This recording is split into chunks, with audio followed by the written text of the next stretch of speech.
2, 1, let's go.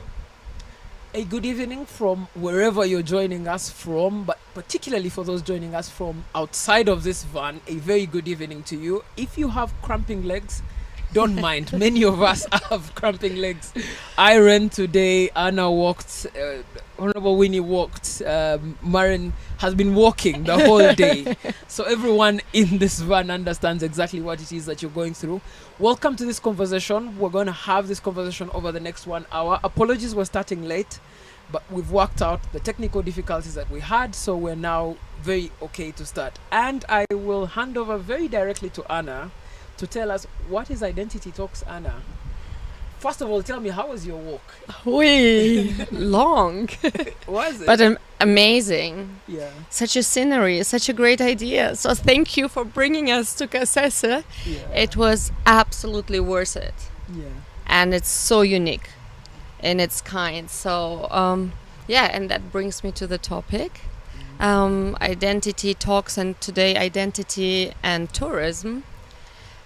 Because I think the uniqueness of this event, you have many marathons around the world, but the fact that you're bringing people into a national park to run in the mountains, in the Rwenzori Mountains, to have the opportunity to cross the equator, there are just so many boxes you can tick with just one run.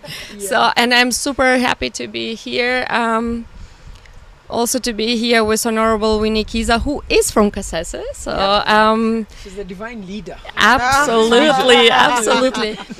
Identity Talks, and I think it's the very first edition that we are having only with female guests. So great to have you in the van. The idea was born, as many good ideas are born, while having coffee with Ray.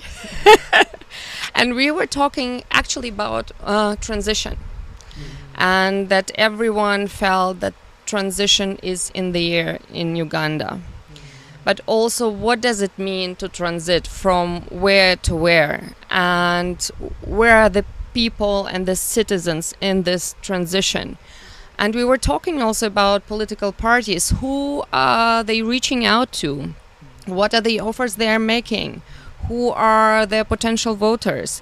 And then we were like, well, but who are the Ugandans that you want to talk to? How do you, are those young and older citizens? Are those geographically maybe divided people? What is the identity of Ugandans? If you want to reach out to Ugandans, what is the identity? And how do you bring all those different identities also? Because the country is very diverse. How do you bring them together? And so we thought, let's have meaningful conversations on identity, always linked to different topics, because they all influence what our identity is about. We had identity and arts, identity and law, identity and economics. Now we are here with identity and tourism. And usually it is a very intimate conversation. We invite not more than 50 people. We stick to the Chatham House rules so that everyone feels at ease to speak his or her mind. And it's the very first time that we have brought the Identity Talks out of Kampala, and that we are opening it to a broader public and audience. So let's see how this works out. But the idea is really to have meaningful conversations that matter, where we give time and room for the argument and for the subject itself, to find out what is it actually, identity, and today identity and tourism. Yes. All right. Thank you so much, Anna. And maybe to let the people who are joining us know, this is the 5th Identity Talks that we're having. We've had one on arts, we had one on demography, we had one on economics, and we had one on the law. This is the first that's public. Traditionally, we leave a microphone open for people to come and speak their mind. We will try and see if that's possible with a small van today. But also, maybe now we get into the introduction of our guests for today. We'll start with the divine leader of the region. I am. Honorable Winnie Kiiza. Everywhere you go, you are easily identified as the leader of this region. So I want you to take it to start with. Yes, I am Winnie Kiiza, a humble girl from Kasese, but by the grace of God, a leader in the region, a mother of twins. You know, the people here love calling me Nyabahasa, and I'm super excited to be here, to be part of these talks, and most especially after this great marathon. Marathon that has united all of us, a marathon that has crossed boundaries, has crossed cultural boundaries, that is telling us, look here, you can coexist amidst diversity. And I am excited that we received so many guests. Anna, you're most welcome to the great mountain of Rwenzori. Mren, you're welcome. For you, you are now a citizen here. Raymond, thank you for coming. I will name him before he leaves. Really? Yes. My home is 25 minutes down the road. I will name him before he leaves. But the most important thing is that we are excited that we are here in Kasese, and the mother of the great Rwenzori mountain, because that's where the peak is anyway. That's why I said the mother. Many people will say, but I think the great Rwenzori mountain is in Kabarole, is in Congo. I was looking at you. Yes, waiting patiently. Is in Bunyangabo, in Toro. Yes. We are excited that we host the peak. And that's one thing that we are happy about. When Anna was talking about the equator, I said, wow, it's another thing that we host. So it's a mother to many, many good things. And I know that whoever comes here enjoys the beauty of nature and a welcoming community, very vibrant. We shall dive into the conversation later. But otherwise, I am excited to be part of this conversation. Yeah. Yeah. And now, it's Mren, I can't pronounce your second name. We've already established. We're going to try and find out what both your names are, and then we'll ask Honorable Winnie to find you the equivalent of that. Yes. and name you. But yes, Mren, you're the organizer of the marathon that we ran in today. This is the third edition, right? Fourth edition, yes. You've brought 6,000 runners into this place from 35 different countries. So first of all, congratulations. Yes. Thank you. Mren is also functioning on about 13 minutes of sleep in 2 days. So we'll be happy. Yes. 23, I think. 23, yes. So you can tell us, who is Mren and where's Mren from? Yeah, so originally from Norway. Yeah. I actually have 4 names. Yes. And so I'm going to do honor to my parents by naming all of them. So there's Yeah. Maren. Yep. There's Cecilia, which people like here because Cecily, that's something that they can relate to. Then there's Hald, which is from my mother's side. And then there's the Just one. help us move the microphone just yes. slightly up. So Up, that- up, up. Yeah, there. And then there's the one that none of you can pronounce, except you can. And here's the thing. Yes. So like it looks really difficult when you spell it out. It's BJ and then there's this weird thing that looks like an O with a thing on With a slice, it. yes. And everyone gets super confused and they're like, what is this? Now, let me tell you. So you have 2 types of last names or 2 words in Uganda that you can use. First one is sorghum. Okay. Sorghum. Think of sorghum. Yeah. I'll help you out in a second. Then you have names like Biaruhanga, Ah. B-Y, right? Mujuni. Yeah. I said B-Y. B-Y. Okay. So Yes. if you And take BY, BW. so if you Yes. take BY and Orgum, Bjorgum, Yes. that's my Oh, so you're Bjorgum. yeah. So Mjorgum. Yeah. No, that's not far away. Exactly. That's really not far away. Exactly. So Yes. And what would that mean traditionally, though? Bjorgum is Bjorg is a traditional Norwegian woman's name. It comes from the place where I come from, where my family comes from. It's the bend in a river where Bjorg decided to settle with her family. Okay. So you understand a lot about rivers anyway, and mountains, and you're at home. You're at home. Yes, you share many nationalities. One of those being Ugandan. Now we've accepted you as one of our own. I was just gonna say, on the topic of your region, I have my mpako right here on my arm. Wow. Yes, but so yeah, thank you so much, Mren, for that. But also thank you for the marathon. And maybe if I could start, because I remember I possibly was there in the start. But how did the idea of this marathon take off? Well, it started exactly where Winnie was talking about, at the peak of this majestic mountain that we're sitting next to. So back in 2022, I was on a trip to that mountain with, amongst other people, Amos Wekesa. We were trying to create more noise about the Rwenzoris because there were too few people who were traveling, there were too few people who were climbing the mountain, and so we decided to get together and bring business leaders in Uganda up to the mountain so that people would get excited about it and maybe want to do it the way that, you know, in the US you want to have Mount Everest on your LinkedIn profile. So we wanted Margarita Peak to be the same. Now on this trip, the idea and the first Rwenzori Marathon was launched. Now, the Rwenzori Marathon has been this thing that people have talked about. I think you know, actually. For years and years. People have been like, this is a good idea, but then no one ever did anything until this trip. And so at the top of the mountain, the trip was launched, the marathon was launched by Amos and by Robert Kabushenga. And then incidentally, a bit by accident on this trip, we also had Moses Rutahigwa, who used to work for Standard Chartered and was a runner. And by the time he came down from the mountain, he called his boss and was like, we need to be part of this. So that was how it started. And about, I think it was, that was in July.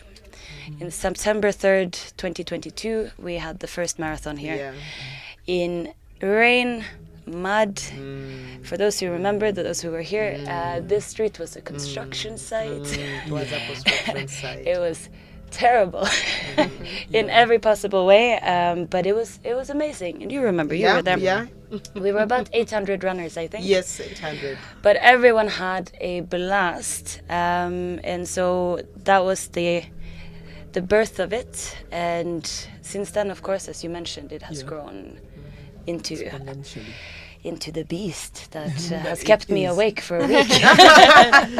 That's interesting, and I wanted to bring Winnie in on this. That first of all, fantastic that people identify the peak as being this place that is good to view and see. But for Winnie and I, the mountain is our source of life. All the water that flows down the kingdoms here comes from the mountain. There are many words within our two tribes that worship the mountain, that speak of the mountain itself. So the mountain also has an identity, a very specific identity amongst the communities here. And maybe that's a question I could potentially ask Winnie, that if you had to now say, what is this new identity that Margarita has taken on as a peak, or Rwenzori, the region itself, are you able to tell what it has become? I would say, first of all, like he's saying, majority of us who live on the Rwenzori, we look at Mother Nature and we admire it. We look at the fauna and flora. We look at the gentle hills and valleys. We look at the rivers and the lakes. We look at the animals in the national park, and we are super excited. So when we think about Rwenzori, one here, when you are here, they will tell you gods stay on that mountain.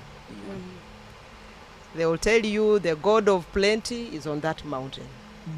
The god of fertility is on that mountain, and they have names. They will call Nyabinji the god of plenty.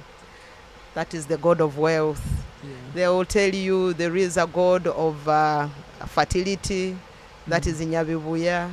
Nyabibuya, yes. They will tell you there is a god of the god of the cattle keepers and Kalisia is on that mountain. The cattle keepers and the grazers. Kalisia. So many people have so many things that they adore the Rwenzoris for. It's an area that is a home to so many plants, majority of which are medicinal. So many of the people who stay here know that we needed not to go to hospital to get healed. You needed not to take women for surgeries because they had plants that would stop surgeries, most especially when women are giving birth. So to us, Rwenzori means everything.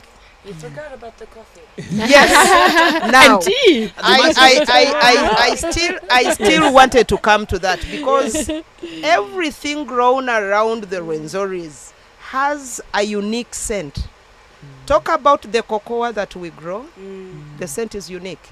Talk about the coffee that is grown on the Rwenzoris. First class. Talk about the passion fruits that we grow on the Rwenzoris. First class, to the extent that the gin that was brewed here worldwide is known as Kasese. Yes. You look for Kasese Waraji, it will sell all the other gins everywhere. People will look for Kasese. Why? Because it's from the Rwenzoris. And so we do believe that when Churchill named Uganda the Pearl of Africa, he must have visited Kasese.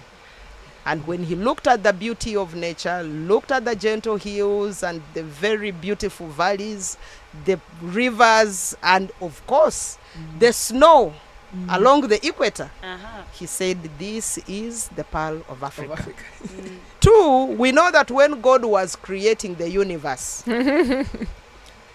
the book of Genesis tells us that he looked back and was happy with what he saw.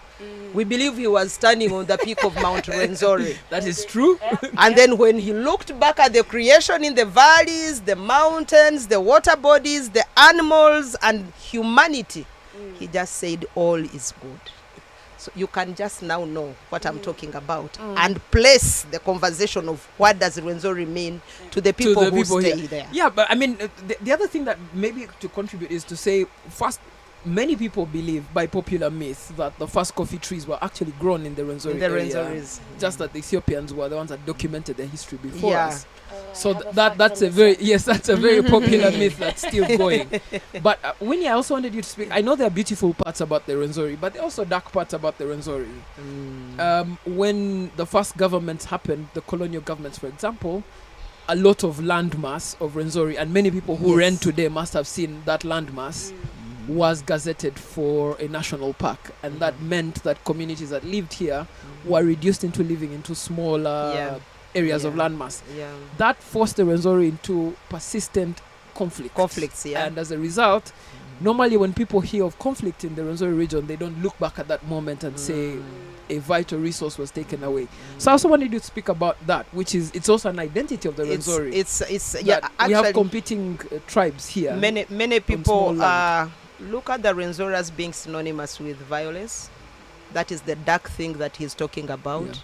But I can tell you that the people living here are very resilient people, hardworking, and like Raymond has mentioned, yes, history was not on our side. When government was coming up with the innovations of national parks, game reserves, forest, we wanted to promote forestry, and they started now chopping the land that was potential farming areas, potential homesteads for people, and they left just a small corridor for people to stay in. Over 65% of the land is owned by government. When you go to the national parks, when you go to the army farms, prison farms, and the water bodies that we have, then you find that the people have just a small strip that is remaining for them to fight about or to fight for. And Kasese is an area that is the United States of Uganda. Because even here, you will find a place called Chisudani, because they are Sudanese who used to stay there. There is Acholi quarters. The people from Acholi land are here, but there is Chigali, meaning some Rwandese or Rwandans were staying there. We have Congo Quarter. Congolese used to stay here. Then we have Chijaman. Chijaman down there. They are now So, moving here. The German is here. There is Chijaman. You have free land to you. So we do believe that I think the people here are hospitable. Amidst the challenges that we have, amidst the scarcity of resources, and most especially land being the super resource that everybody is struggling for, we have lived like that. But that has also been a source of conflict as we struggle for the meager resources that they are, most especially when government again created the Mount Rwenzori National Park and shifted many other people who were into that area to the lower lands, where also there was congestion. People were fighting for the Queen Elizabeth National Park, the game reserves, the army farms, and the prison farms.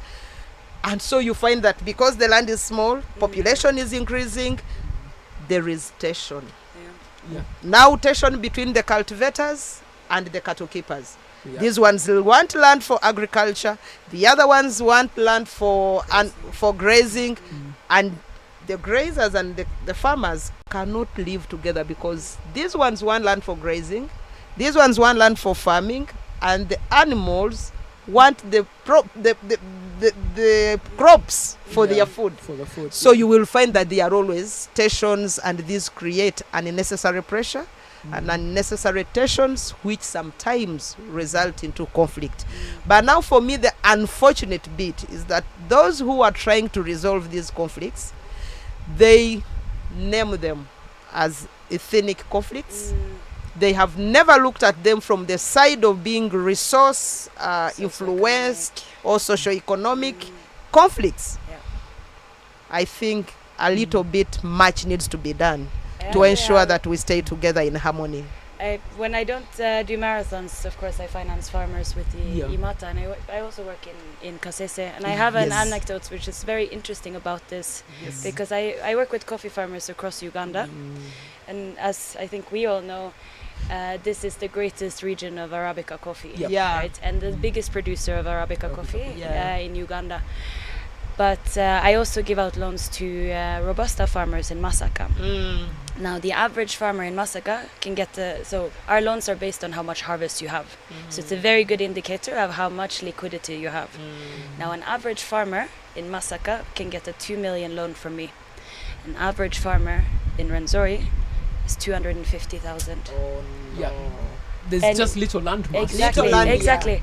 So Arabica coffee per bean is obviously you get more money out of it than Robusta, but because the land mass is so small, farmers stay. But so maybe, Mren, this is the other thing that I would want you to talk about, which is the identity the marathon brings in terms of economics, because now the marathon doesn't require huge land mass to do. It means you can do it once a year, but it brings such massive numbers. We had to stay in a different district because all the lodges and places to sleep in are booked here. But you can also see the level of economic activity. I know Kasese really well. This is the highest level of economic activity you can see. So as people that organize the marathon, do you also look at the socio-economic circumstances and say maybe this is how to contribute? Absolutely, and I mean it's definitely one of the 5 pillars of the marathon. So we have talent identification, we have bringing in tourism. There's multiple facets to it, but socioeconomic development in the region is one of the key ones. And if we go back to when we started in 2022, there were need to remember this, 500 hotel rooms in Kasese town. Today, as we speak, there are more than 2,000. So that growth is, I think, I mean, shouldn't. Yes. No, you say it. You can be proud of it. Say I mean, there are other factors as well, but I think the marathon has definitely led to huge interest and development here when it comes to hotels, when it comes to restaurants, when it comes to developing the tourism infrastructure. And that was always the plan. The marathon was inspired by the Kili Marathon in Moshi. Yeah. And when Kili started, it was around a time where everyone would travel in and stay in Arusha. But for those of you who've been to Kilimanjaro, you know that you start climbing the mountain from Moshi. But Moshi didn't have anything. There was like a few little lodges and hostels, but like barely anything. So you couldn't stay there.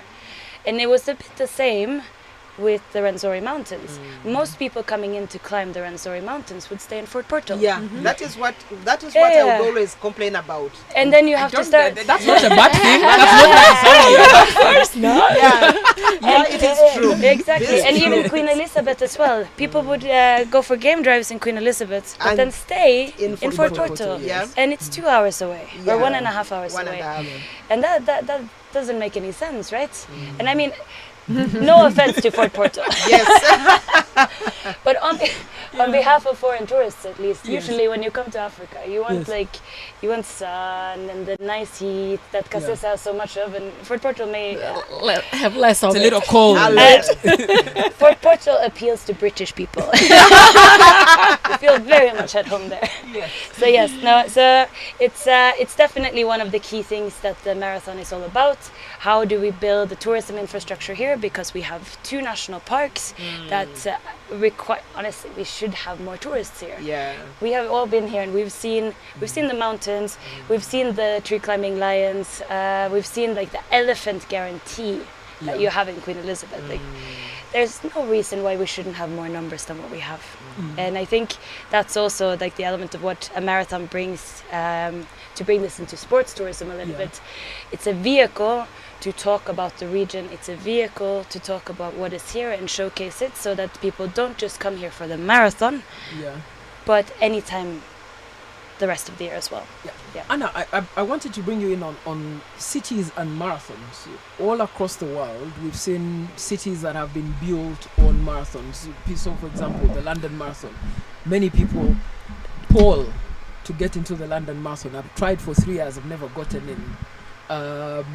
Berlin, your city, has one of the best marathons in the world. So we've seen many cities that have been built on marathons. Do you see the early makings of an identity of Kasese with this marathon to become, say, London, to become Berlin? Well, to become Kasese. Yes. For sure, of course. And this is what I've mentioned at the beginning. The difference is that you are here in a beautiful nature, very unique. And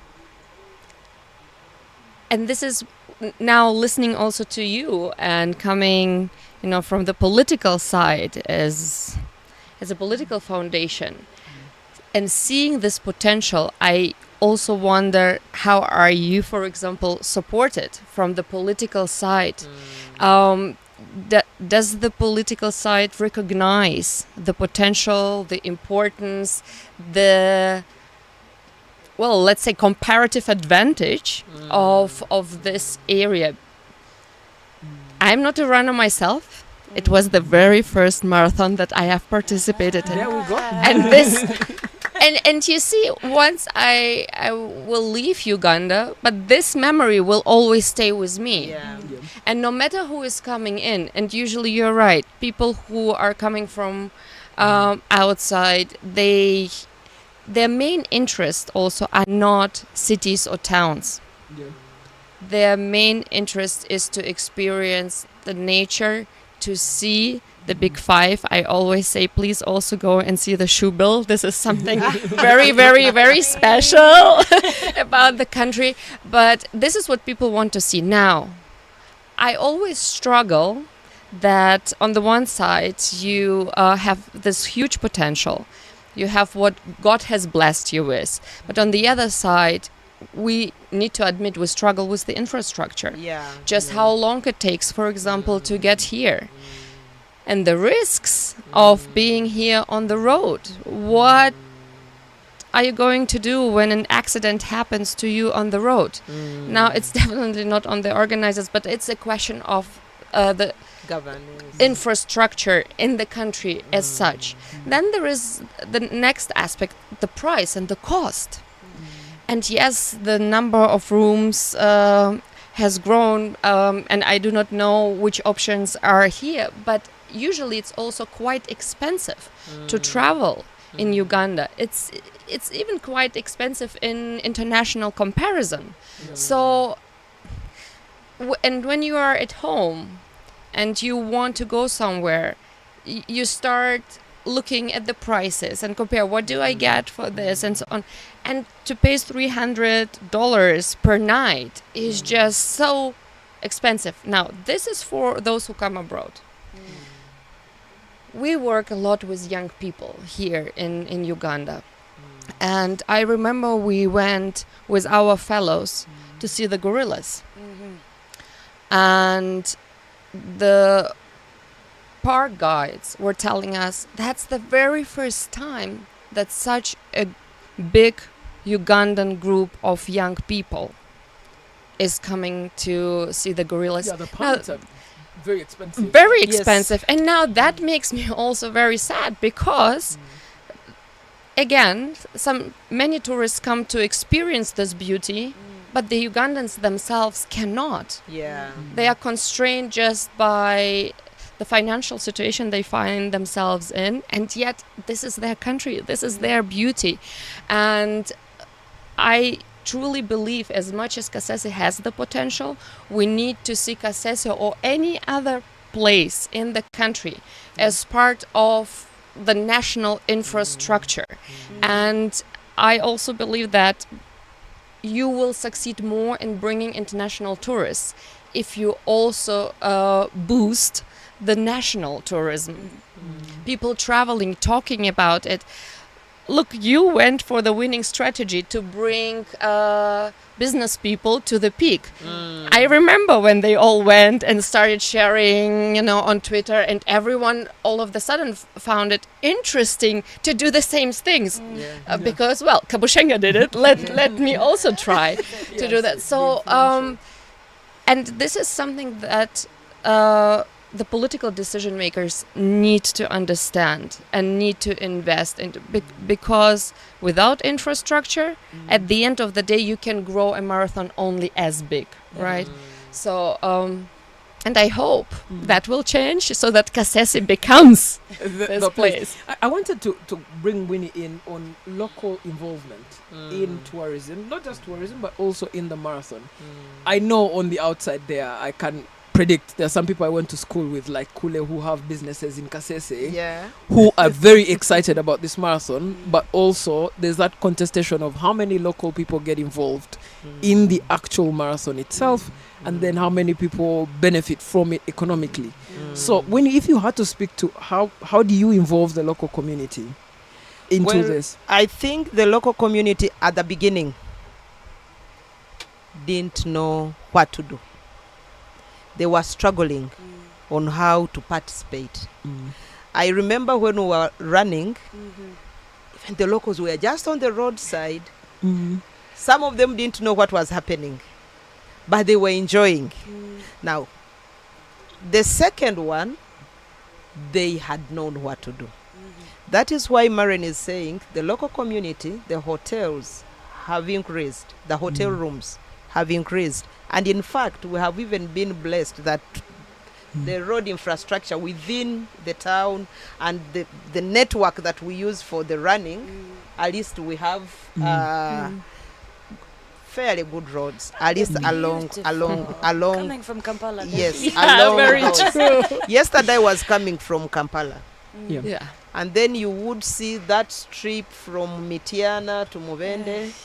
Then you see from Mubende to Chegegwa. I found some of the people who were coming here struggling along Please the speak way. about that a little bit And more. yes, and I just, when I was listening to Anna speaking, I was like, will these people be able to run?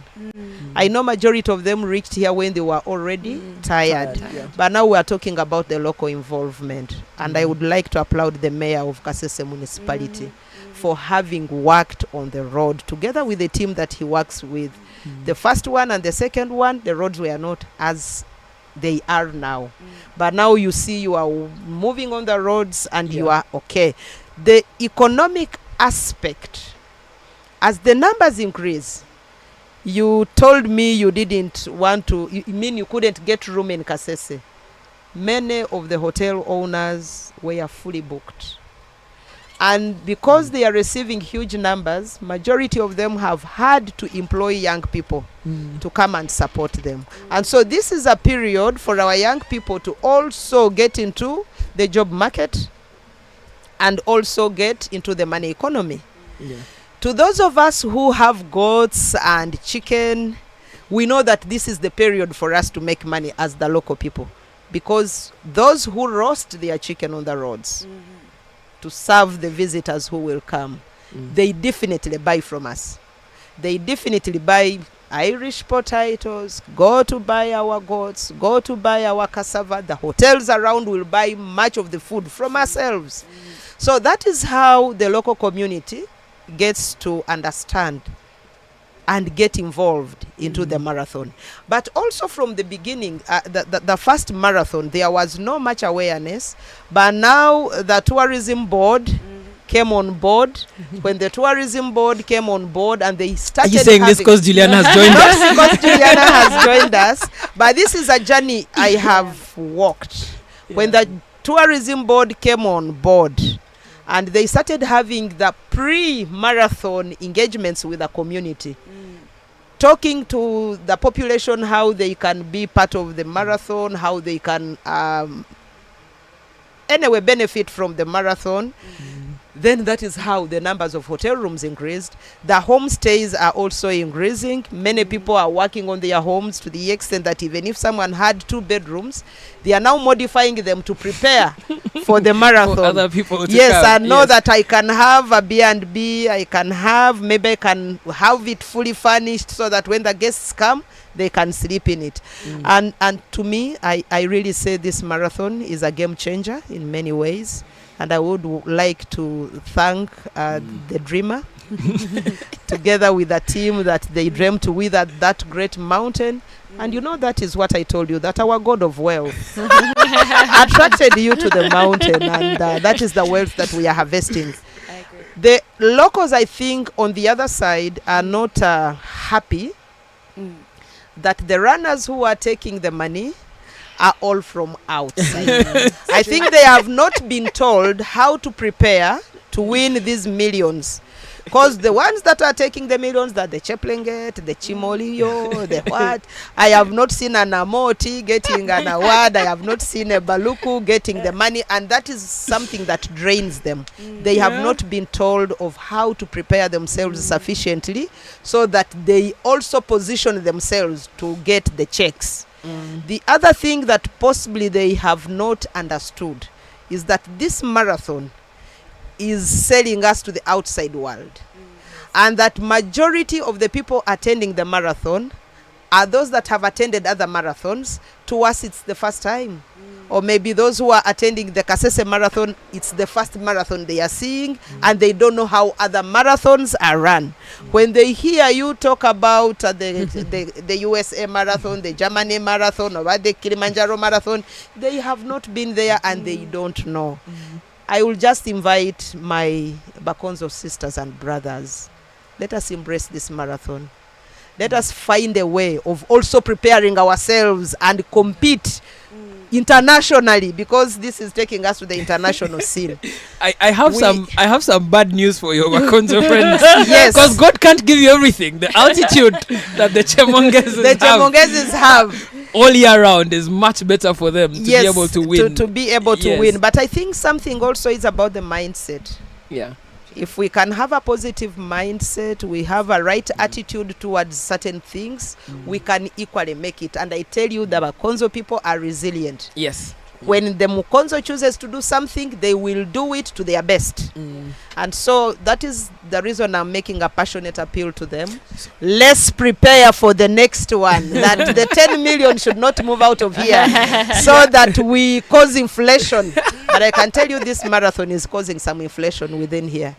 And I just want to pray that the next one gets better and better, so that our people can get jobs, so that maybe our children can stop going to Dubai and the United Arab Emirates, because there will be work for them to do here. But there's also a two-way, and Juliana, thank you so much for joining us, and I will definitely put you on the spot. There are some things that have been said here that only you can respond to, but there's also something to be said about this region, Kasese, more specifically, and its role in the hospitality industry. They're probably one of the biggest players in the hospitality industry, so hospitality comes easier for them. But maybe, Juliana, the question that I wanted to ask you is, what gains are you seeing from the tourism board side? How do you see this marathon as critically identifying Uganda as a place where sports tourism can happen, and then all other forms of tourism can tap from that sports tourism? Okay. Thank you for that question. So coincidentally, and people think that it's because of the Rwenzori Marathon that we launched the Rwenzori Tourism Destination Plan this week. It's actually not. So the numbers were already showing that this region alone, so there's right from the start of the Rift Valley going down the Albertine region, but Kasese, let's talk about Kasese where we are. This region, after I think Karamoja, when we did the mapping and the cluster analysis, we were looking at visitor flow, already the number of people who are coming, repeat visitors as well, FDI, just in terms of also the investment coming this side of town. We looked at, of course, the natural resources, the landscape. We looked at also needs and motivations of visitors when they come down, so some people are coming for adventure exploration. Some people are coming for birding. They just want to watch the birds. We looked at the mountaineers, the hikers. We looked at potential also for festivities and festivals and those kind of celebratory events, and the potential for the region to host that. And Rwenzori kept coming up, the Rwenzori region. So that plan has already been in the pipeline for the last 2-3 years, alongside the Rwenzori Marathon. So the Rwenzori Marathon, the Teluji Festival, all those sit under only one of the 5 components that we've identified as a tourism board, as the Ministry of Tourism, Wildlife, Antiquities, as Uganda Wildlife Authority, because that work's been done in tandem, with the agencies, with the government agencies, all the MDAs coming together, the National Planning Authority, and the private sector. Please talk about UNRWA. UNRWA as well. The roads, and I was listening to Honorable Winnie when I was coming in. She used, I think, the Fort Portal route, which is already being worked on. So that is already an investment in itself. But we came through Bushenyi, Bushenyi this other side. And let me tell you something. The roads are okay. The landscape, the scenery, it is so scenic. I've lived in Uganda for, I won't say the years because then people will start judging. Let's just say a few decades out there. And I've always come to Kasese through Mitiana, Muvende, Fort Portal. And I always thought, this must be the most beautiful scenery. And when you're coming into Fort Portal, the tea estates, but even this side of town, when you're coming through here, actually I think the tea estates this side go on for much further from Wishaka. Thank you, all the way from Ishaka. There is the forest, the Maramagambo. I keep saying Maramagambo. The lakes, and the crater ones. Thank you very much. I saw Kungute. The map of Africa Lake, the one that's shaped like Africa. You can even see that from the road, by the way. You don't need a drone. You don't even need to fly over. Immediately you see the shape of Africa, right there with you. So for me, it's all roads literally leading to this region, have the most epic scenery on earth. So again, as I was mentioning, all the agencies in the government alongside the ministry identified this region as the next source of growth for tourism. And that's why we, developed the Rwenzori Tourism Destination Plan. Yeah. Private sector was involved. Yesterday I was at Kasese Investors Forum, and we were discussing all the things Honorable Winnie is talking about. The number of rooms going up from, I think, when we started this Rwenzori Marathon story 4-5 years ago, there was what? Maybe less than 500, 450 thereabouts. We are now in thousands. Yes. Myself, possibly the reason I'm a bit tardy or late for this, I came from Changabi, that side. So I was lucky enough to get a room in Changabi, and I had to tear myself away from that scenery. Yes. Because it is beautiful. Yeah. So, private sector has also come on board to invest. You've seen the work we've done now at Chikorongo, yes. The equator. Yeah. We've set up live. Yeah. Oh yes, that's free. really Yeah. lovely. Yeah. But aside from the Wi-Fi, which is of course the cherry on top of the cake, even the way that the infrastructure has been built, it lends itself to people having a good time, taking photographs. There's no hustle and bustle. It's roomy. The next thing, Honorable Winnie, and you have to tell the Bakonzo people, we need some coffee and tea, refreshments. Yeah. Talk about it. We have been asking to have some people have been asking Open a coffee shop. to open a coffee shop, We must and they have not been given. Okay, The now license. The you are licenses. the police. Now I have told you, because the Bakonzo have I wanted. feel like we need to be charging a Yeah, fee now. the Bakonzo because have of wanted this. to have some space there, to have some coffee shops, and have some shops for their. We definitely at need work. refreshments. Yeah. But Yes. maybe Juliana, the other thing that I want to talk about, Yes. and this is the identity part of the conversation. There Yes. is such a high ultra runners community in the world, Yes. and they are excessive travelers. Yes, Year on year, absolutely. between Mren and I, I'm sure there are like 8 marathons every year Yes. where you must go at some point. Yes. And this is a very unique community. Yeah. We've also seen, for example, previously, our neighbors Kenya used to be the place you went if you wanted to run. Yes. Now it's becoming Uganda is the place to go if you want to challenge for a run. Yes. Is the UTB looking at, say, our great runners like Cheptegei and saying Yeah. we need to position these icons in marathons like this one to Yes. say, come challenge Cheptegei Come and on challenge. his home turf. Yeah. I don't know about challenging Cheptegei. These are superstars. They've reached global phenomenon statistics wise. Yeah. But we were, and again, it comes from collaboration.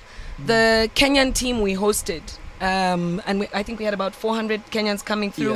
Yeah. The Closer to 600. closer to 600. Yeah. Delegation was even led by their Deputy Speaker of Parliament. We had John Akibua's son here, and he's running, I think, a sports agency. Yeah. And that through that brainstorming we've had with them, can you imagine that there's people that come to run with Eliud, not to challenge him, Yeah. just to run alongside him? That is another Exactly. tourist attraction. Yeah. And I said to myself, what do you mean? So, because we thought now we have high altitude training, as long as people know that Cheptegei is up there, they shall go and train, whether or not they see him. They have Asians flying in drones to just run alongside. Not challenge. As long as you've said, I'm running with him. the Jacobs, our stars, that he's around. So that in itself is an attraction. And people are charging for that. They're paying top dollar. Yeah. They fly down for that. So again, through this East African collaboration that we've started, we want to establish ourselves as the running hub. All the global marathoners, the ones who are worth their salt, come from this side of Africa. So Yeah. we're missing an opportunity there. And she'll tell you, our partners, they'll tell you that globally, the running fraternity, it's in the tens of millions. You don't get that kind of participation in any sport. Yeah. This is a very unique one, and it's a personal one. Yep. I think you saw the people who were running today. Honorable Winnie, I think you passed me at some point. Yes, I Because I was giving up. Because I was looking around and saying, but why am I having a small heart attack? Yet people who look unfitter than me, they are going. But then what I understood about it is that it's a personal thing. Yeah. You do your personal best. You set out you're competing against yourself, and that's the beauty of the running. Yeah. And that's probably why it's so popular, and we must tap into that. So I think for me, the writing is on the wall. The numbers speak for themselves. One, running athlete here, a proper athlete, has about 9 million followers. Yeah, C4. I don't know any artist that we know, at least within this part of the world, that has 9 million followers. Yeah. Which means that these athletes are possibly bigger celebrities than even some of the people we know. Yeah. You know, in the arts side of things. Yeah. So can you imagine having both the arts and now you add sport as vehicles for attracting tourists here? So That's good. And Winnie, maybe I come to you and then I'll go to Mren on this running thing. When the country is getting its altitude centers, particularly to make sure that runners are well equipped for the marathons they're going for.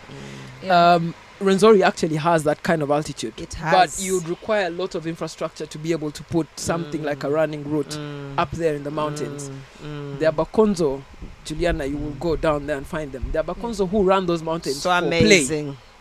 Every day Yes. they run them for play. And yes, if you put a Garmin watch on them, if you just ask Garmin to give them watches, they'll be amazed at the kind of data they get from them. And they'll be carrying 23 kilos. Yes. And they are Oh. carrying Yes. a baby on the back I or know, a I know. basket on the back so and a balancing. baby here and you're balancing. So Winnie, for me, the challenge to you now that we're having this identity conversation is how can you get these local communities, these local superstars who climb the mountain and bring down our bags almost every week? How do you get such people to be globally recognized and then to also tap into that as a source of revenue for them? In fact, you have talked something that I wanted to ask Juliana. Yes. What the tourism board has for the local people who, most especially the tour guides, the community, who are doing that job that Raymond is talking about, because there must be some special recognition, like he's saying, one. But two, other countries like Rwanda do special trainings for those people so that they are placed at some other level. They cease to be local, that they are somehow international. Our marathon is now international. Can we be in position to have a tailor-made program for these people and we train them so that they match the national standards? Now, Raymond, I'll let you know that we have what used to be New York in the mountains up there in Mariva. The scenery is beautiful. That's true. Spectacular. And I can my phone. Yes, I can tell you if you did maybe some ground there that our people can use, even the scenery itself, the road network going to that mountain, we would have some cheptegeis being developed on this mountain. Because when you look there, I don't know whether you have been there, Juliana.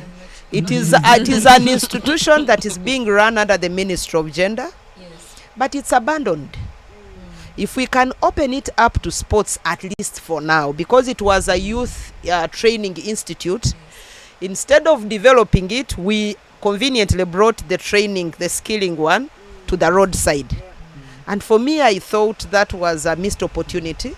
If the skilling center was put up to revamp the one that is already existing there, it would have been an opportunity for maybe many citizens to know that it is a low-hanging fruit. But now can we use it for this kind of sport? So that government invests millions of money into it, but they know that the harvest will be super. And every time, even when I was in parliament, I was condemning my government for not giving money to tourism, and yet tourism is one of the fruits that we have that are bringing a lot of money into the treasury.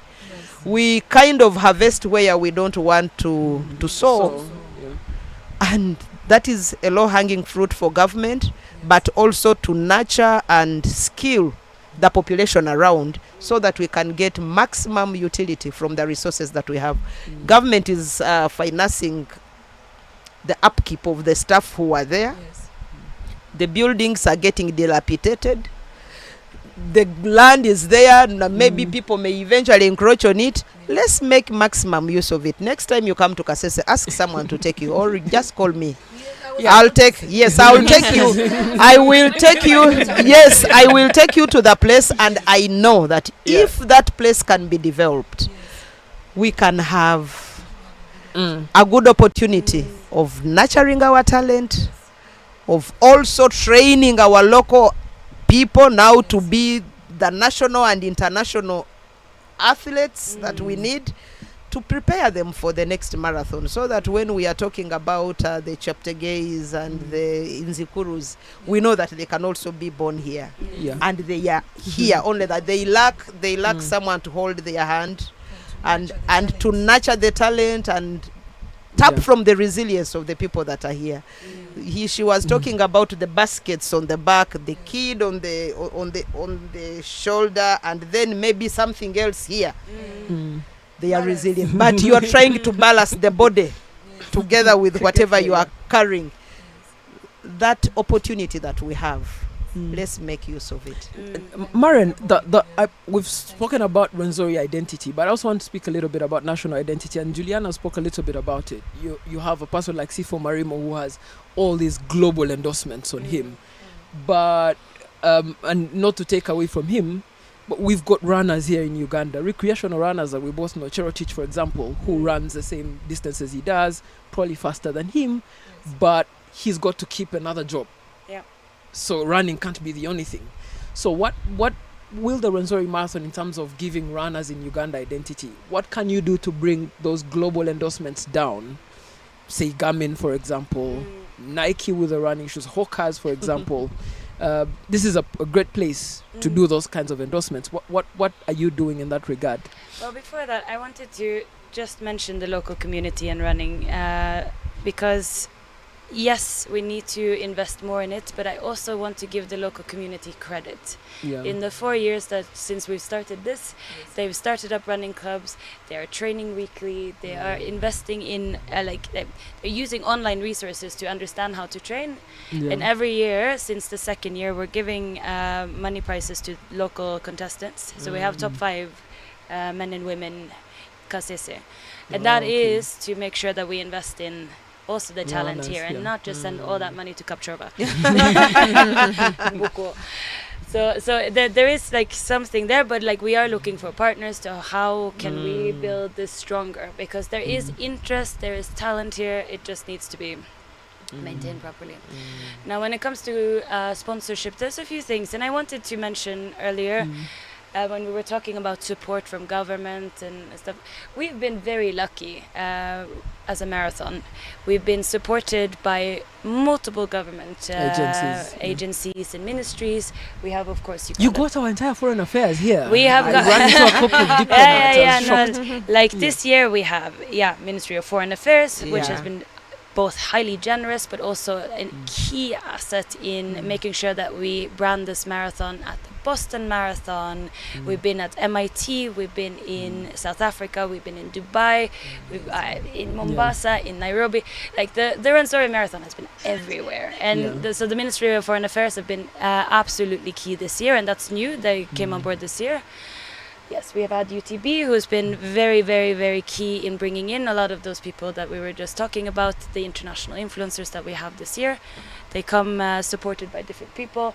One that we haven't mentioned is Sean Hammond, who's also only 1 million compared to the other one with 9, but has 1 million followers on Instagram, and who travels the world and sees exciting cultural sites, and have been, since he came, I think he's generated 11 videos so far. Yes. Yeah, just in the little time that he's been here. Been to Kasubi Tombs when he was in Kampala, and now he's doing all of this like marketing of Uganda, not of the marathon, of Uganda. So what happens with all of this? We also have Ministry of Tourism, we have Ministry of Sports. But what happens with all of this is that when we get these eyeballs, that's the point that I wanted to make, with international influencers and with international runners, is that the likes of Adidas suddenly comes looking. We have a running influencer who's sponsored by Garmin. Well, then Garmin suddenly starts looking at Uganda, something they've never done before. And so this year, for example, the guys who came from Dubai brought new shoes from New Balance. Nice. And so the winners this year got new shoes from New Balance Dubai. And then on top of that, they also brought So I don't know if you guys know this, but like elite runners don't actually use up their shoes. Yep. Yeah, they tend to use their shoes for a very short period of time, and then they're done. They go on to the next. So what they did was they collected a lot of these like lightly used shoes that are essentially not used at all by our standards. We all know the second, third hand things that we have here. Yeah, and so they brought I think 8 boxes of shoes that we are bringing here and that we are giving out to local Kasese runners. So yeah. So those are like small things. Like they're not big, but they are starting to make like differences. So what outside this bus we have an expo area. This is new this year. It's a trial. Suddenly we have ORS here. We have small brands that are coming in, and next year we want to build this stronger, and we want to have New Balance in. We want to have Garmin South Africa come in. We want to have all these brands come and be like the one place in the year on the Ugandan running calendar where you get access to it. Then bringing it back to Collins Terotich, who is an amazing, fantastic runner. Those guys will never get the visibility unless we manage to find a way to bring them in. Yes. And so when then Garmin comes here and has a shop here where they sell Garmin watches, they will also be watching all the recreational runners and looking to see, is there someone that we can invest in? I think something else that maybe we also need to do is to bring the Ministry of Works and Transport on board, so that during the tickets of people coming to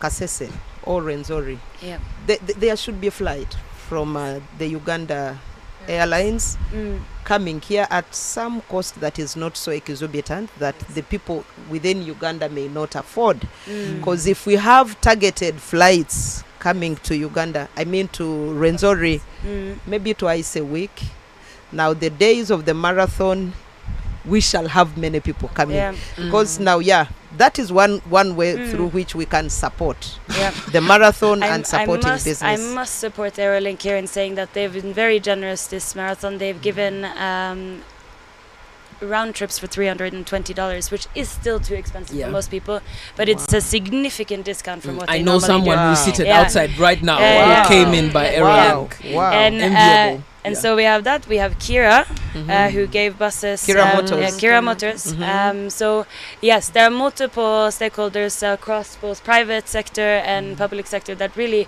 Uganda Airlines have been giving discounts to international runners who've been coming in. So like when we talk about that support across the board, it's been very Uganda Wildlife Authority gave discounts on park entry fees for Ugandans so that we can go, and East Africans actually, to go and see the parks. So the support has been amazing this year.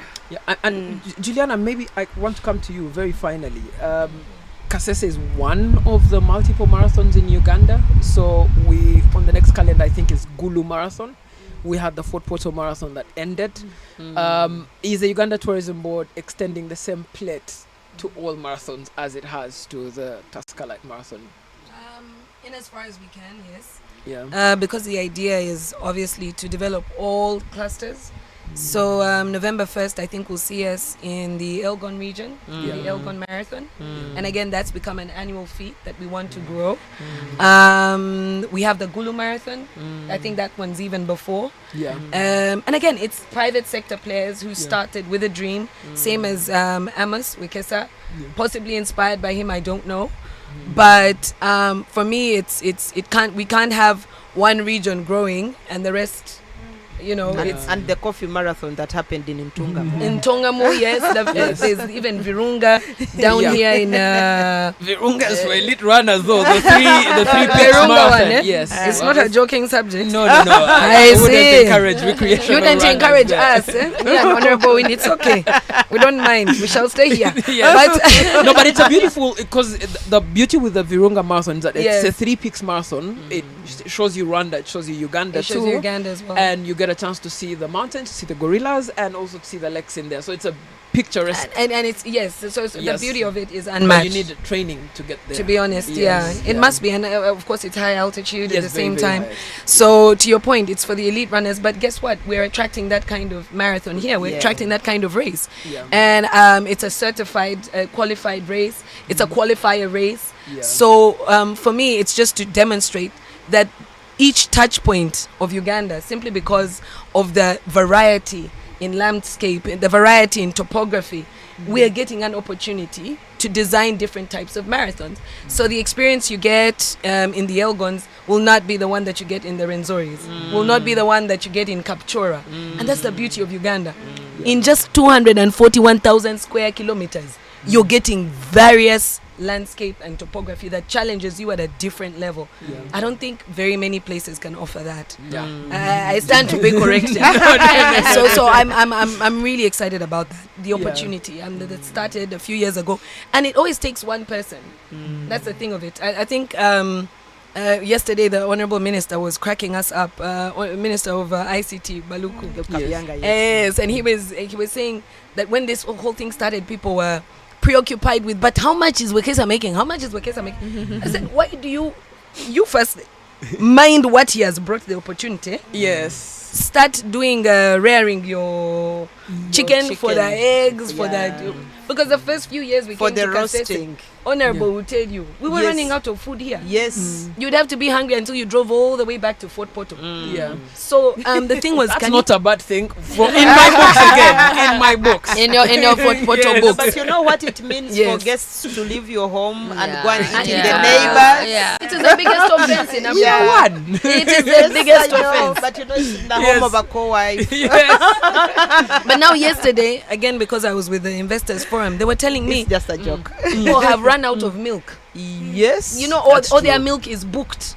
for the Wow. next 2 weeks because of Yeah. the kind of volume of visitors. So for me, if we get that here and replicate it in the east, then we replicate it in the north, even Buganda, where I'm from.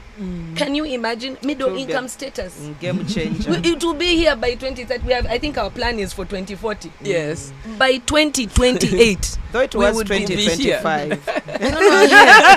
some hiccups. Yeah, anyway, Some it's hiccups. understandable. But Yes. also, Juliana, the question that I wanted to ask you is also that you're now sitting firmly at the helm of tourism in Uganda. It's a major forex earner, definitely. Yes. That's one way in which people look at it. Yeah. But it's also another way for people to unlock this diversity of Uganda. We Yes. are more than 60 tribes. Yes. And domestic tourism is one way for people to say, I didn't know this about these people. I do know this Absolutely. about these people. On our way here, I kept telling Anna, this is how the economy of Igara has been changing over the years. Yes. Or this is what this means. And for me, the question is, in terms of identity, Yes. what are you doing for domestic tourism where you have these young people, university maybe, Yeah. because they have some little cash to spend, And- but and they can even family. they have Why time. little? They have more time than money, but they can go out there Yes. and experience the diversity of Uganda, and then have a full-on view of Uganda to say Uganda doesn't start and end with my tribe. There are many other Yeah. tribes out there. And Many other possibly to people. add on that, Yes. remember these are the ones that are .com. Yes. They will visit, put on their And socials, upload. upload, and the whole world gets to know. Yes. Maybe those who are within their networks. Yes. Yeah. I think I'm the biggest champion of that. Yeah. I've been telling anybody who listened to me, Gen Zs talk to Gen Zs. So we will do what we can within our space, those of us who are in the yesteryears. But you will only attract so many followers. You will only onboard so many, disciples. But when one Gen Z goes and endorses, the Murchison experience and uploads to just his circle of friends, and remember, it's a ripple effect. Yeah. That is the power of the digital era we live in. Yeah. Then, our job is halfway done. Yeah. And you're talking about our young people here. How do they get on board? Because when we were growing up, we were in my primary school. We used to have dancing competitions and cultural competitions, and that's how you learnt about all the different tribes. The Dabakonzo, we knew them. Yeah.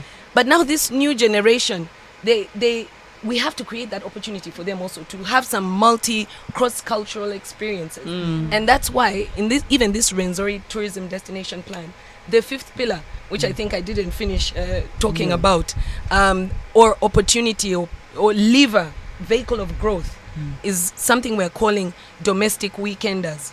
We're calling them weekenders. It's just an English way of saying bachakaze. Yes. The local word is bachakaze. They're life eaters. Yes. We want to give them an opportunity to also experience what we're giving, what we're talking about at a global level.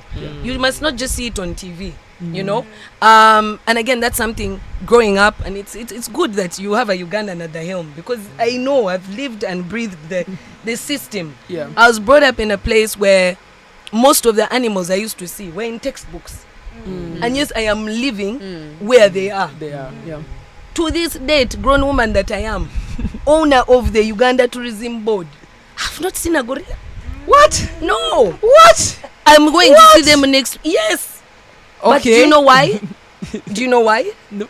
It's the same reason everybody talks about. It is too Expensive. expensive. Yeah. There is a barrier to entry. Yeah. And now you can imagine me who's worked for how many years. I have some small money. Yes. But even me, I feel the pinch. Yeah. Can I afford to take my entire family as a Ugandan for the gorilla experience? Can you? Yeah. It's a hard paper. Yeah. So that's why in that domestic weekenders program, what we're trying to do is to design off-peak packages. Yeah. For peak, and Mren will tell you, like when most of the Europeans, the Americans travel, it's summertime. So it's July to September. Then the rest of the year, we are seated here waiting with our hotels, our lodges, and our prices. Can you imagine? So the opportunity for me about is our fuel. Yes, it's about planning Yes. and season planning. I'm not saying that our investors in tourism should start making losses, but if we start to do seasonal pricing, where we open up our facilities to our domestic young people, and the good thing, everybody here, almost 60% of our population is below, The age, 35. Yeah. So they have the energy. They're not tired like the rest of us. So the thing is this: we need that opportunity to be harnessed, and so we've started from the government side, and we want that momentum to catch up into the private sector. We've started with Uganda Wildlife Authority. The ED has committed to open parks during those off-peak seasons. So now it will be just a question of looking for fuel. At least you reach there. Yes. And then now we're expecting our partners in the lodges, hotel owners, etc., to also say, you know what? If the parks have subsidized, given concessions, what about us? Maybe my $200 room, can I make it for $60, $70 for this season? I went to White Sand Hotel in Mombasa. Yes. And there is a period, I think it's January Yes. to somewhere in Feb. Yes. Off peak. Everything is half the cost, including the food. Now, Imagine. when you are talking about the weekenders, Yes. there is a weekend in the month Yes. that they put out to the people around there Yes. to come and eat everything, as long as you have paid a certain amount of money, which is even less the cost of someone going to buy a meal there. You stay there the whole day. Whole day. You can come in the morning, eat whatever you want to eat, drink whatever you want to drink, swim around, and you are just paying that if you are coming as a family or you are coming as an individual. So they are locals target those times, and they say hizi ni siku za chakula and they will go but spend the whole day as a family, enjoy the beauty of their hotel. So when the others come, the ones with money, it might be hard, but incentives maybe come the point you made, that's something to pick on, to say it might be hard to get private sector to bring down their costs, but if a park is open, people can come and pitch a tent, stay in the tent, and then use the washing facilities for a $5 fee perhaps, and then do the drive. So maybe that's, I think, where you can strike the package and say Raymond, this is... I beg to differ, because your lodge and hotel, it's empty anyway. And Honorable will tell you there's wear and tear that happens through the the idleness. If you're not turning the sink the taps On, on, yeah. etc. And so there is actually a benefit of keeping your facility warm. And remember, Yeah. you have the stuff that you are paying on a daily, even They're when you there. are off peak. So you Yeah. still have overheads. I would just provoke the private sector to do the maths around it. Without making losses. I think it's possible. We're not Yeah. saying do it at zero cost. And yet, for Yeah. us as government, in some instances, we shall do it at zero cost. But of course, we're public sector. We might have a bit more leeway. But we're saying, is there a way you can make it more accessible for Ugandans? At least that generation, so that they can see their roots, they can see other people. So today, how many people came to Kasese? People now know the greeting of the Bakonzo. Yeah. I was even told that now there's the you're the Bakonzo, but you're also the Abaire. Is it Abaire? Abaira. Abaira. Yes. Hey. So I didn't know all that, and in there they gave me the story. Yeah. Of course. So I feel so much more enriched and empowered.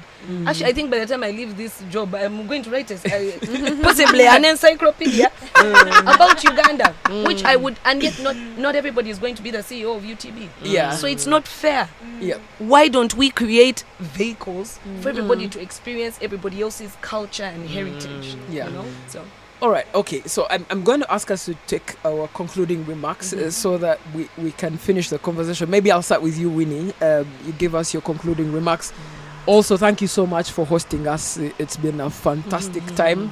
Me, I'm a son of the soil. You can't say you are hosting me, but it's been such a fantastic time to run. Yeah. Yes, I will have to say welcome to everybody who came to Kasese for the marathon. And of course the many partners that supported the marathon.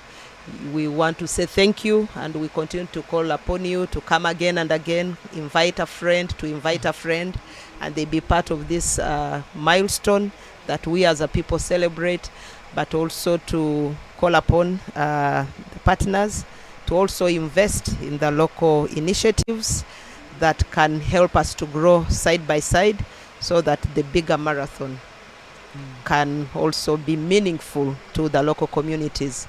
And I know that this marathon and the tourism potential that we have here can be a game changer to this Absolutely. nation. It's a game changer. And so I really would like to invite the government of Uganda to put more consideration into the tourism subsector, because I know that a lot of job creation will come with the support to the tourism subsector.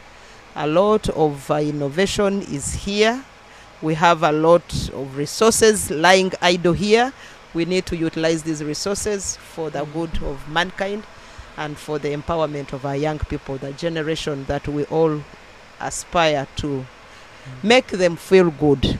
So thank you all for coming, Cass. Thank you for joining this great journey. The MCI, thank you so much for the switch and for enabling us to have this conversation. We know that without this facility, we wouldn't have been able. It's a bus, by the way. Yes, People might be without looking at it the and thinking, we wouldn't what's this have studio? been in position to have this conversation. And I just want to thank everybody who is online, those who are watching us from the tent, those who are outside here in Kasese town. I just want to say we love you. Thank you for coming. Thank you for being part of this. Thank you for every effort you have put into the marathon, your energies, the running. I just saw everybody happy on the road. And I just want to say thank you. May God bless you. Thank you so much. The beauty about finding Winnie in Kasese is that I don't have to worry that she'll speak about the politics of where she is. So, Juliana, your concluding remarks. Maybe just to echo Honorable Winnie's remarks is to say, first of all, thank you for turning up in great numbers to Kasese. I think we're not leaving Kasese town the same. No. Well, the Honorable Minister challenged us to leave all our money here. A friend of mine told me. Transport. A friend of mine told me, should Uganda make the mistake of beating Senegal today, he will drain his bank account. So that's the thing. First, we have left our money here in this economy. Yes. So we are expecting transport back. Otherwise, we are stuck. And just also to encourage all the other clusters. You know, what the Rwenzori region is doing can be replicated.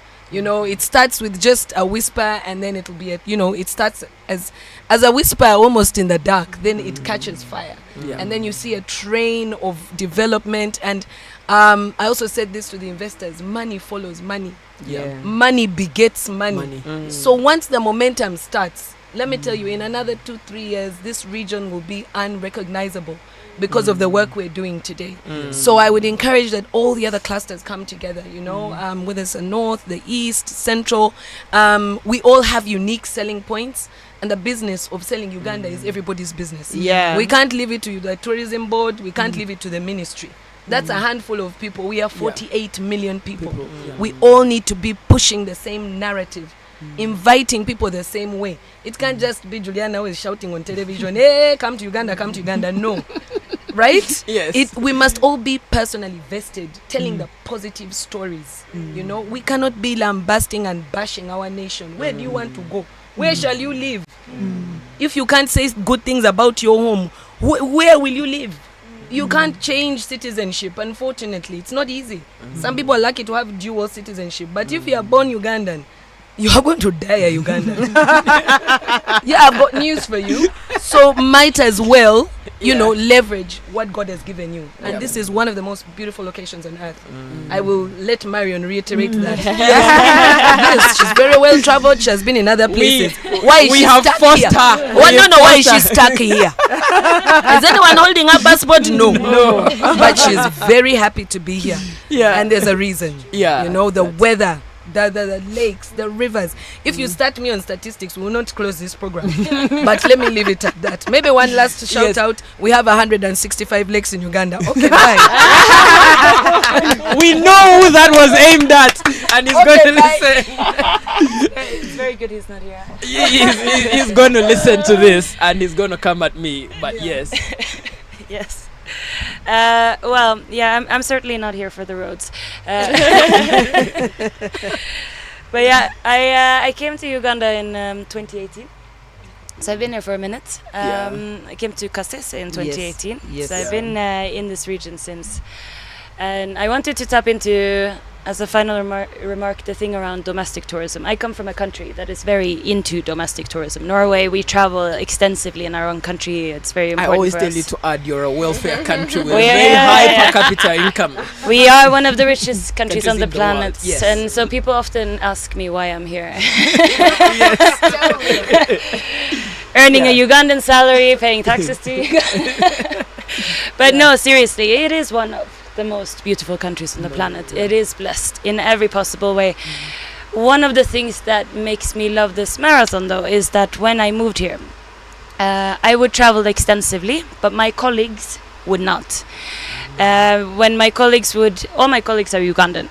And when they would go on things like honeymoons, they would look to, if it was in the region, they would go to Zanzibar. But they would go to Dubai, they would go somewhere. And I would be up country every weekend. And in the beginning, they were like, why? And then at some point, they were like, okay, this is becoming a bit embarrassing because now you've seen more of Uganda than we have. And then it started being that people started traveling on their own. Suddenly my colleague would be like, oh, I'm going to go to Kidepo. Yes. And I've seen the same with the marathon. You said we go to many, many marathons. Like our friends, they travel to Kili, they travel to Nairobi, they travel to Two Oceans in South Africa. But for every year, yes, we have 34 countries. And yes, we have thousands of people coming from abroad now. But the majority of the people who are here in Kasese are coming from Kampala. They're coming from Mbarara. They're coming from Uganda. And they're traveling domestically in Uganda. I can tell you that many of our young people and business people who are in Kampala, this becomes another holiday for them. Exactly. We are going home for the marathon. And so for me, it's cool to be an international marathon, but like identity again. Like it's really, really cool to see how people are getting very patriotic about the marathon, very interested in coming here. This is an event that they care about and that they're passionate about. Personally, I think that's even cooler than having people. Even my parents came and ran today. Oh yes, I ran behind your father. So my dad did the half marathon. My mom came and did the 10K. And yeah, no, it's super cool to have all these. My mom was here for the first time ever. Wow. I've been in this country for almost 8 years now. Years. First time to come and see the marathon. But yeah, what I'm most proud about is the fact that all my friends in Kampala, they booked this a year in advance, and they're like, of course we're gonna go to Kasese for the marathon. So yeah, absolutely, by far my favorite part of doing this, even if I don't sleep. Yes, in 2 hours. Oh, what? Whoa. This is a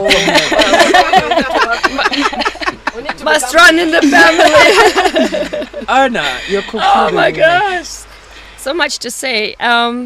It's very true. My colleague who is Gen Z, he said, I have registered here for the marathon, or I'm going to register. I'm like, I'm not a runner. I don't do that. Yeah. It's a social event and we need to be a part of it. So it is for them, it is very clear. It's now on the annual schedule. You have to come to Kasese.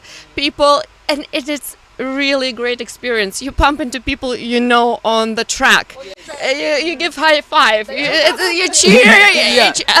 It's an amazing experience. Really, apart from the scenery, from the landscape, everything we have talked about already. It's also kind of friends coming together. Amazing. Really great. I also learned a lot. I learned a lot on the way from Ray, but also from Juliana, this pay me for conversation. marketing Yes. No, super happy to also be part of this conversation. I found it very insightful, very encouraging. What you have shared with the support that is coming in, with the ideas, how to develop and grow not only the marathon but also the region, the political support. Again, for me, it's one of the major topics that we always talk about as a political foundation. So thank you very much. And at the beginning, Ray, you have asked, so what is the concept behind the identity talks? Well, this is exactly it, to have a conversation like ours today. Because I found it was very enriching, very insightful, and just providing knowledge and, the shout out to our audience to say there is also so much you can, you interest yourself in. When it comes to a sports event, but also the entire context around it, be it infrastructure, be it culture, anything. Look how many conflicts, right? Look how many aspects we have covered in just 1 hour, and there is so much more, I think, to explore. So thank you so much also for being part of it. Yeah. So thank you so much, everyone that's been a part of this. When I was asked to do this identity talks, I was very hesitant because I'd logged my 42, as you know. I wanted to run a 42 kilometer here. And then I was like, how do I run a 42 and speak to panelists after that? So I wasn't very happy about letting go of my 42. But for me, the thing about identity is I am one of the few Ugandans who's been to all districts of Uganda. I've traveled every part of this country. And I can tell you, they are just small testimonies. Santon, where you're staying right now, 6 years ago was a military barracks. Yeah. I saw people running in places today where 5 years ago you wouldn't dare step a foot. You wouldn't dare. And people were there cheering, happy, playing Bluetooth speakers and stuff. And I could see the change and the shift in identity. But also, we're getting envious of Kasese. And I can tell you this, Toro elite are getting envious of Kasese. Many Toro elite are saying, we need to do something to catch up and catch up really fast. So yes, so they're doing a marathon, but they're doing a host of other things to be able to catch up. But that form of competition forces people to make healthy competition. Good healthy competition. Yeah, my parents would be very sad if they found out where I'm sleeping. I'm in Changavi. They'll be like, you're spending the same amount of time to get to Kasese as you would from home.